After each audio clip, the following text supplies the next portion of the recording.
पहले स्तर की भक्ति। हम लोग गजेंद्र मोक्ष सुन रहे हैं और हमारे यहाँ एक महात्मा आए हुए हैं, आप लोग उनका दर्शन कर रहे हैं। श्रद्धावान लभते ज्ञानम एक सिद्धांत है गीता जी का। ये पहले स्तर की भक्ति है। पहले स्तर की भक्ति क्या है? मंदिर, मठ, स्थान, महापुरुषों की प्रति सम्मोहन और समाधियां, नदियां, पर्वत, इनके प्रति व्यक्ति बहुत ही एकदम से सम्मोहित होता है। वो वाले बाबा जी, ये वाले बाबा जी, वो वाले सिद्ध महात्मा, वो वाले मौनी महात्मा, वह वाले फलारी महात्मा, इनके प्रति व्यक्ति सम्मोहित होता है और जाता है। अच्छा है, लेकिन आप आश्चर्य करेंगे, इन सबसे कोई लाभ नहीं मिलता। अरे अगर मेरे पास 1 लाख रुपया है और आपके पास नहीं है, तो मेरे वाले 1 लाख रुपए से आप सम्मोहन हो भी रहे हैं, अगर सम्मोहित, तो आपको लाभ कैसे मिलेगा? आप बताओ। तो ये जो महात्मा लोगों के प्रति जो हमारी ये स्थिति है, उनसे आशीर्वाद, इनसे, स्वामी राम सुखदास जी कहते थे, इससे कोई लाभ नहीं मिलेगा, आपको खुद अपना काम करना होगा। तो हमने ये देखा कि जब गजेंद्र पर कष्ट आया तो गजेंद्र ने सबसे पहले क्या किया? वो स्वयं से जुड़ गया। गजेंद्र कहीं नहीं जुड़ा, वो स्वयं से जुड़ा। उसने अपने अंदर के भगवान को पुकारा और अंदर भगवान को समझा।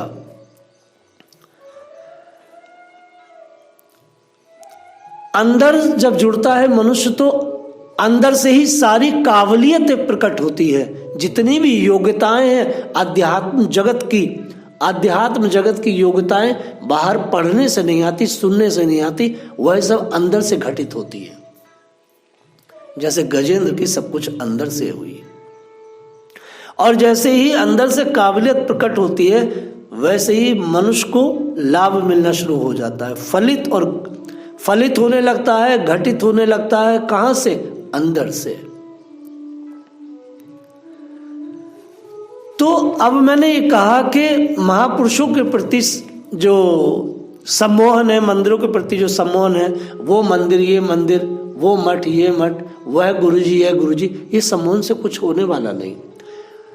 हम खुद ही वो सूत्र बनने, जब तक नहीं बनेंगे तब तक काम नहीं बनेगा। जैसे गजेंद्र के सामने गणेश जी भी थे, गजेंद्र के सामने बहुत बड़े बड़े देवता थे, सूर्य था, चंद्रमा था, वरुण थे, ब्रह्मा जी थे, शिव जी थे, और बड़े बड़े सम्मोहक देवता थे, बड़ी बड़ी सम्मोहक देवियां थी।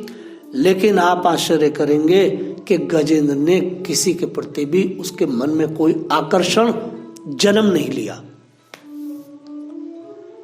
अब हमारे यार एक साधु आए हो, महाराज जी वो वाले महात्मा है, अगर उनसे आप मिलेंगे तो आपका यूं हो जाएगा।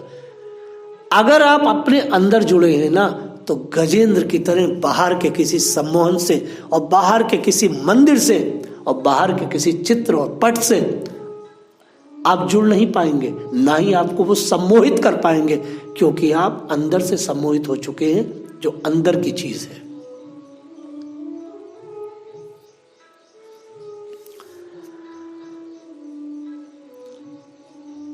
निर्विशेषवादी भी जो भगवान के ज्ञान स्वरूप पर बल देते हैं, वे भगवान के तेज में लीन होना चाहते हैं। इसलिए ये शब्द बड़ा अच्छा लगता है। आगे गजेंद्र जी कहते हैं, नमा शांताय घोराय मूढ़ाय गुण धर्मिणे निर्विशेषाय सम्याय नमो ज्ञान घनाय चे। ज्ञान घनाय चे, यहां ज्ञान घनाय शब्द जो है, ये जो पद है, ये सूचित करता है कि भगवान के रूप तथा अस्तित्व पर अविश्वास करने वाले नास्तिकों के लिए ही भगवान विभिन्न प्रकार के अवतार प्रकट करते हैं। चूंकि भगवान शिक्षा देने के लिए अनेक अनेक रूपों में आते हैं, इसलिए यह नहीं कह सकता कोई भी कि ईश्वर नहीं है। ज्ञान घनाय शब्द का प्रयोग विशेषता उन लोगों के लिए है जो लोग ज्ञान के माध्यम से शुष्क चिंतन करते हैं बैठ करके, और शुष्क चिंतन करते करते अपनी बुद्धि को पथरा देते हैं।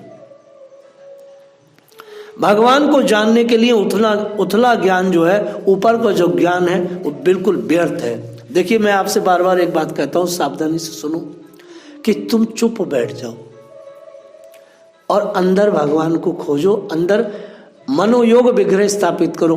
अर्थात मनोयोग का मतलब है जो श्री कृष्ण के बारे में हमने सुना है, भगवान का स्वरूप कैसा है, भागवत में जो बताया गया है, उन वाले भगवान को आप अंदर रखें हमारे ध्यान में। और निर्विशेष वाले लोगों के, निर्विशेषवादी लोगों के ध्यान में जमीन और आसमान का अंतर है।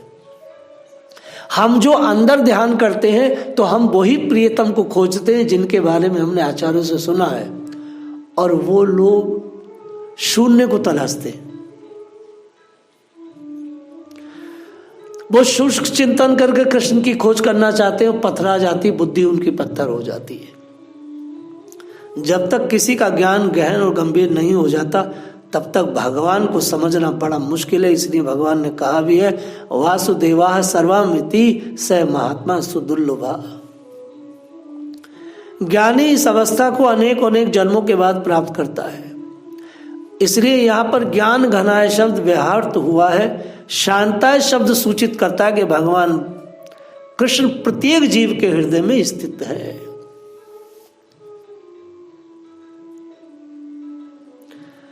आगे बहुत ही सुंदर एक बात कहते हैं वो,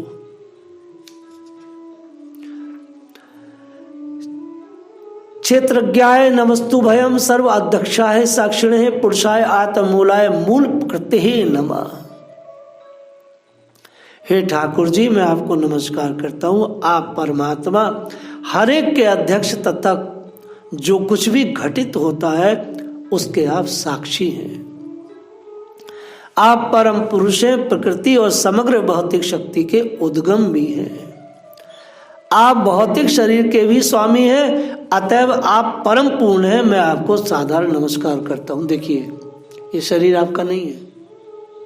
भगवान आत्म स्वरूप से तो अंदर ही क्षेत्रज्ञाय नमस्तुभयम सर्वध्यक्षाय साक्षिणे,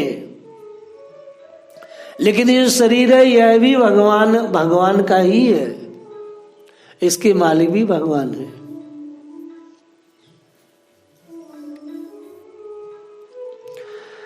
और भगवान ने गीता जी में कहा भी है कि मैं सारे शरीरों को ज्ञाता भी हूं। हम में से हर व्यक्ति ये सोचता है मैं ये शरीर हूं या ये मेरा शरीर है, किंतु वास्तव में सच्चाई इससे भिन्न है। हमें यह शरीर परम स्वामी द्वारा प्राप्त है, अर्थात भगवान के द्वारा ये शरीर प्राप्त है, जो क्षेत्रज्ञ रूप में हमारे साथ रहते हैं। उदाहरण के रूप में हम किराए का मकान लेकर उस मकान में रह सकते हैं, किंतु इस मकान का असली स्वामी तो मकान मालिक होता है। वैसे ही भगवान ने ये शरीर हमको किराए पे दिया है तो उन्हीं का, और वही इसके मालिक हैं। हमें इस प्रकार का भौतिक जगत में शरीर मिलता है जिससे हम कुछ भोग कर सके, जिससे हम कुछ कार्य कर सके।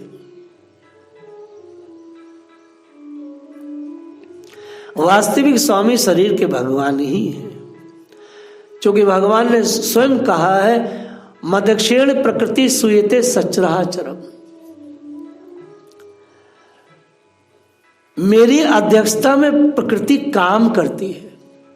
अर्थात ये जो शरीर काम कर रहा है ये भगवान की उपस्थिति में कर रहा है, क्योंकि भगवान अंदर बैठे हैं। अर्थात भगवान की उपस्थिति में शरीर चल रहा है, बोल रहा है, खा रहा है, पी रहा है, मेरी अध्यक्षता में।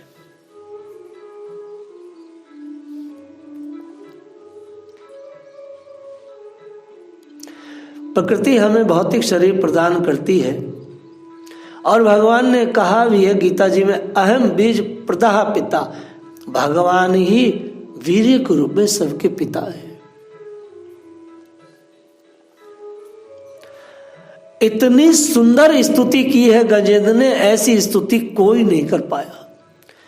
ज्ञान में स्तुति, भक्ति परक स्तुति, वैराग्य परक स्तुति, ज्ञान भक्ति वैराग्य का इसमें मेल है। ये खाली ज्ञान में नहीं, खाली वैराग्य में नहीं, खाली भक्ति में नहीं, ज्ञान भक्ति वैराग्य तीनों का मेल है गजेंद्र मोक्ष में।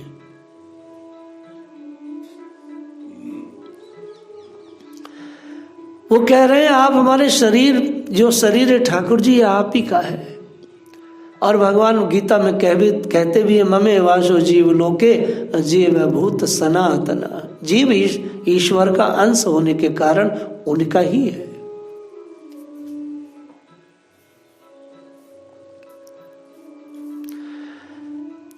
इतनी सुंदर स्तुति, हर मनुष्य को इस स्तुति को कहना चाहिए, इसको प्रैक्टिस में लाना चाहिए। आगे कहते सर्व इंद्रिय गुणे दृष्टि सर्व प्रति हेतवे असता चाह युक्ता है सदा भाषाए ते नमः। हे भगवान आप समस्त इंद्रिय विषयों के दृष्टा हैं, आपकी कृपा के बिना संदेहों की समस्या के हल होने की कोई संभावना नहीं। देखिए फिर कह रहा हूं, जितने संदेह हैं उन संदेहों की समस्याओं का हल केवल और केवल भगवान की कृपा है, गुरु कृपा है, कोई संभावना ही नहीं है। भौतिक जगत आपके अनुरूप छाया के समान है।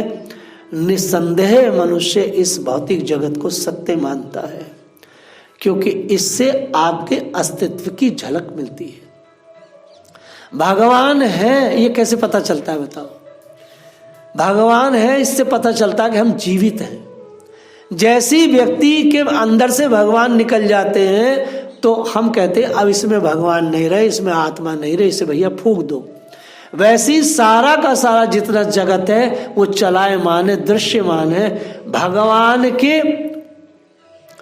के कारण ही ये जगत जो है भासता है और भगवान के कारण ये जगत जो है दिखाई देता है।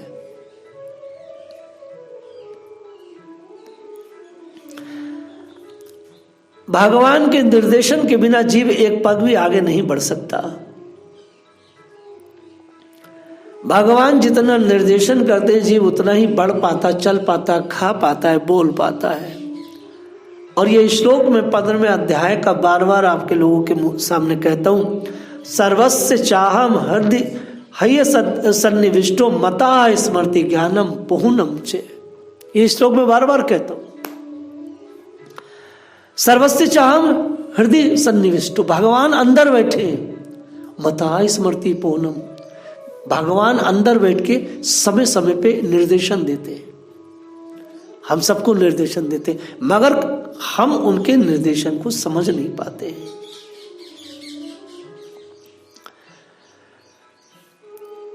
जब तक शरीर भगवान के आदेश को मानता है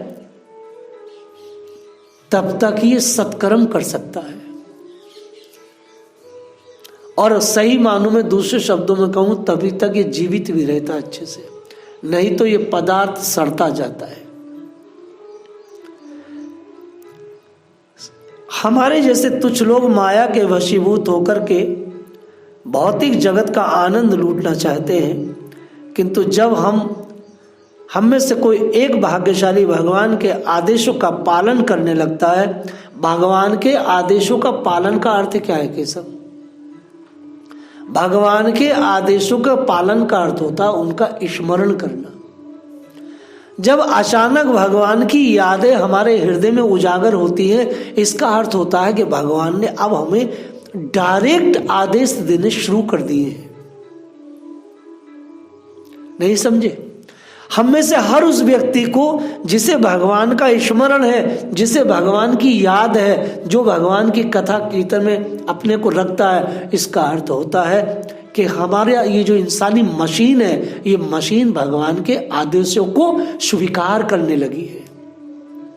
और जैसे जैसे इस मशीन को हम और डेवलप करते जाते हैं भगवान के आदेशों को स्वीकार करने के लिए कि एकदम और ज़्यादा ये आदेशों को मानने लगे, वैसे वैसे बहुत जबरदस्त सर्वस्य चाहम हृदय सन्निविष्टो मता स्मृति ज्ञानम पूर्णम चे। भगवान और गहरे गहरे आयामों की आदेश अंदर से देने लगते हैं। अगर हमने भगवान का हल्का सा एक आदेश माना और उसी में अपने को स्थित करके बस ब्लॉक कर दिया, अपना किवाड़ कुंडी लगा ली, तो फिर अगले आदेश हमारे शरीर में नहीं आते हैं, जिससे हमारी भक्ति रुक जाती है। ना भाई हम इससे ज्यादा नहीं करेंगे, इसका अर्थ होता है आपने अपने हृदय का किवाड़ लगा लिया। और पीतल की कुंडी लगाई है, लोहे की नहीं लगाई, पीतल की लगाई, वो महंगी भी होती है। बद्ध जीव जन्म जन्मांतर गलत लक्ष्य की ओर प्रगति करता रहता है। एक जन्म में कोई भी मनुष्य एक लक्ष्य की तरफ बढ़ता है और शरीर बदलने के बाद वो भूल जाता है कि पिछले शरीर में मैं इंजीनियर था, अब मैं पंचर वाला बन गया। तो फिर पंचर की दुकान मेंटेन हो जाती है, पंचर सेट के बढ़ई बन जाता है, बढ़ई सेट के लोहार बन जाता है, हलवाई बन जाता है, बालवर बन जाता है। एक शरीर में सिर्फ एक ही बात याद रहती है, पूर्व जन्म की भूल जाता है। इसलिए भगवान ने यहां पर कहा स्मृति ज्ञानम पोहनम चे। अगर किसी ने पूर्व में भगवान के आदेशों का पालन किया है तो भगवान उसके लिए कह रहे हैं सर्वस्य चाहम हृदय सन्निविष्टो। और वही बात गजेंद्र जी कह रहे हैं सर्व इंद्रिय गुण दृष्टि सर्व प्रति हेतुवे। ठाकुर जी आपकी बड़ी कृपा है कि हाथी का शरीर मिलने के बाद भी आपने मुझे जो है अपनी यादों को दे दिया है, अपनी स्मृतियों को दे दिया है।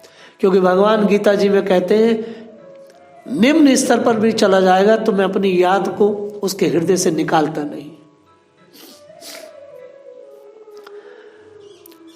मनुष्य शरीर क्या है? ये भगवान की कृपा योनि है जो भगवान ने अपनी कृपा से दी है। और जितनी गहराई से हम भगवान के आदेशों का पालन करते हैं, अर्थात उनको स्मरण करते हैं, तो वह सतत वह चिंतन बना रहे, वो याद बनी रहे। भगवान ऐसी हेल्प करते हैं। समझ गए मेरी बात? अगर हम भगवान के आदेशों का पालन करते हैं तो अगर नीचे कुत्ता बिल्ली की योनि में भी चले जाएंगे तो भगवान वह हेल्प करेंगे। कैसे हेल्प करेंगे? सर्वस्य चाहम हृदय सन्निविष्टो मता है स्मृति ज्ञानम पूर्णम च। अगर हम बहुत बड़े सेठ साहूकार बन जाएंगे, पहले किसी जन्म में गरीब थे, तो भगवान वहां भी ये सर्वस्य चाहम हृदय सन्निविष्टो। अरे ये वही व्यक्ति है जो गरीबी में मेरा बहुत भजन करता था, स्मरण करता था, मेरे आदेशों का पालन करता था, सो सेठ बन गया है।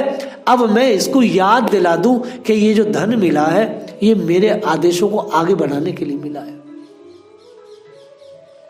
और जो भी सेठ साहूकार हैं, जो बड़े बड़े डॉक्टर्स इंजीनियर्स हैं, अगर आप देखते हैं कि वो बहुत अच्छे उच्च कोटि के भक्त हैं, आध्यात्मिक हैं, तो आप समझो कि पूर्व में भी वो भगवान के आदेशों का पालन करते आए। सो वर्तमान में भी वो इतनी बड़ी अवस्था में उच्च स्थिति में पहुंचने के बाद भी उनका जो शरीर है, उनकी जो मशीन है, जो पूर्व की डेवलप थी, वो भगवान के आदेशों को पकड़ रही है। आपका शरीर भगवान के आदेशों को पकड़ने में असफल हो रहा है, इसकी स्थिति भी आप ही है। पूर्व में नहीं किया है कुछ ऐसा। इसलिए हमारे जैसे बद्ध जीवों के नित्य निर्देशक कौन है? भगवान। भगवान हमारे निर्देशक हैं। और हम जितने भी मिश्रित भक्त हैं, पल पल पल पल छिन छिन भगवान लगातार निर्देशन देते हैं। निर्देशन कैसे दे रहे हैं? वो लगातार हम जितने भी कृष्ण भावना अमृत संघ से जुड़े हुए लोग हैं, सुबह से लेकर रात तक, रात से लेकर सुबह तक क्या बातें करते हैं? कृष्ण और कृष्ण से संबंधित। तो कृष्ण और कृष्ण से संबंधित बातें करने का अर्थ यह है कि लगातार हमारी जो इंसानी मशीन है वो भगवान के आदेशों का पालन कर रही है, उनको याद कर रही है। सर्व प्रति हेतवे शब्द की व्याख्या, चूंकि यहां लिखा सर्व इंद्रिय गुण दृष्टि सर्व प्रति हेतवे, हम लोग गजेंद्र मोक्ष पर चर्चा कर रहे हैं। सर्व प्रति हेतवे शब्द की व्याख्या श्री विश्वनाथ चक्रवर्ती ठाकुर, जो कि हमारे बहुत महान आचार्य हुए, उन्होंने इस पर चर्चा किया। उन्होंने वो कहते हैं कि फल से कारण की झलक मिलती है। जो फल आया है अर्थात कार्य है, कार्य से कारण की झलक मिलती है। उदाहरण, मिट्टी का जो पात्र है कुम्हार के कार्य का फल है। अतः पात्र को देखकर कुम्हार के अस्तित्व का अनुमान लगाया जा सकता है। इसी प्रकार यह भौतिक जगत आध्यात्मिक जगत से मिलता जुलता है और यह कोई भी बुद्धिमान व्यक्ति अंदाजा लगा सकता है यह किस प्रकार कार्य कर रहा है। जैसे कि गीता जी में भगवान कहते, मदेक्षिण प्रकृति सुएते सचराचरम। भौतिक जगत की गतिविधियों से ऐसा प्रतीत होता है कि उनके पीछे भगवान की अध्यक्षता ही कार्य कर रही है। देखिए इतने बड़े बड़े मूवमेंट चल रहे हैं भगवान के, किसी की मूल्य, किसी की ऐसी सामर्थ्य है कि 190 देशों में कृष्ण भावना अमृत को फैला सके। इसका अर्थ है कि इसके मूल में भगवान का ही निर्देशन है और भगवान की ही शक्ति है। हम में से जो भी मशीन भगवान के आदेशों को पकड़ने लगती है, भगवान उससे बड़े बड़े काम करा लेते हैं।